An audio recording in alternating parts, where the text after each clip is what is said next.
A scandalous affair, a royal feud, and a war of divine wrath, all erupting around the life and shocking death of John the Baptist. The four New Testament Gospels unfold the story and mission of Jesus, but they first introduce a crucial figure to set the stage: the mysterious John the Baptist, a rugged preacher in the ancient wilderness and the herald of a great religious revival in Roman Judea. Tradition calls John the forerunner and the new Elijah, and many saw John as just that, the fulfillment of Malachi's prophecy that Elijah would return before the day of the Lord, an apocalyptic upheaval and an age of restoration. So John moved in this cadence, wielding the prophetic voice which prepared the way for the advent of Christ. But John's influence and fame extended far beyond the biblical account, revealing just how gravitational his influence was in Judean politics. The Jewish Roman historian Josephus preserves a remarkable historical account of John's ministry, surviving outside of the New Testament, but complementing what is already known from the Gospels. Josephus, an independent first-century source, describes John as a good man who exhorted the Jews to live virtuously, approach God with piety, and to pursue moral purity, even under Roman occupation.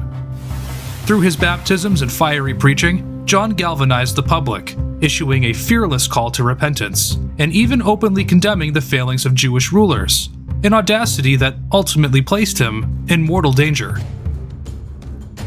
John's moral authority directly collided with the ambitions of Herod Antipas, the Tetrarch of Galilee and Perea at this time, effectively a client king under Roman power.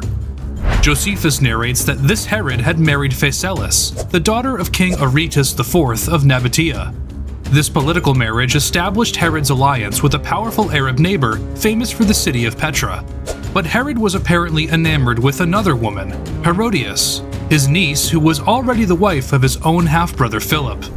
Josephus records that on a delegation to Rome, Herod Antipas fell in love with his niece/half-sister-in-law and sought to wed her to himself, slighting his brother Philip in the act.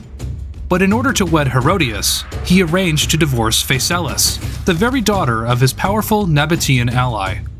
When she discovered his scheme, Phasaelis fled to the desert fortress at Machaerus, perched above the Dead Sea between her father's territory and Herod's domain. From there, she escaped to her father's protection and avoided further mistreatment from Herod. The scandalous divorce was a blatant insult to Aretas, who already had territorial disputes with Herod.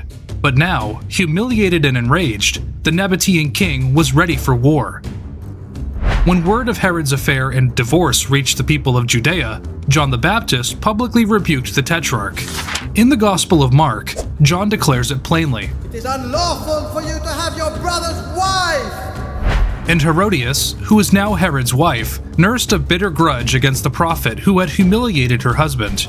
Josephus provides an outside perspective that complements Mark's account. He explains that John's moral authority had captivated enormous crowds, and that this growing influence made him dangerous in Herod's eyes. The Tetrarch feared John's popularity might spark rebellion. By condemning Herod's unlawful marriage publicly, John had placed himself directly in Herod's crosshairs. Herod swiftly had John imprisoned at Machaerus, the same fortress where Aretas' daughter had taken refuge previously. There, John was ultimately executed, beheaded, according to the Gospels. Mark emphasizes the personal vendetta Herodias had against the Baptist. Her own daughter Salome's dance at a banquet led to the demand for John's head. But Josephus, from a different perspective, frames the execution politically. Herod silenced John over fears of his growing influence. Together, the accounts show a convergence of personal and political forces that led to the death of a prophet, one who was beloved by nearly everyone. It's no surprise then that when this same Herod heard of the rising fame of Jesus of Nazareth, he immediately exclaimed in paranoia, "John, whom I've beheaded, has been raised!" Hey!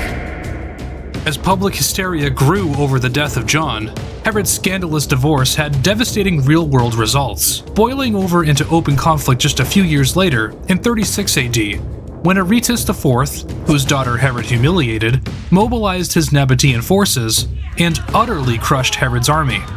Now, Josephus records that the Jewish population was absolutely convinced that a defeat this upsetting could only be the result of divine punishment, specific retribution from God over how Herod treated John the Baptist, an unjust silencing of a righteous man who had correctly called Herod's character into account.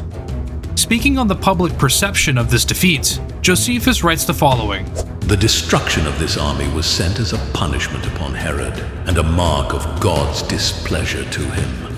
This enduring public opinion survived as a tradition until Josephus wrote it down toward the end of the 1st century AD, cementing John the Baptist as an historical figure who shaped the religious landscape of his time and lived on in the public memory.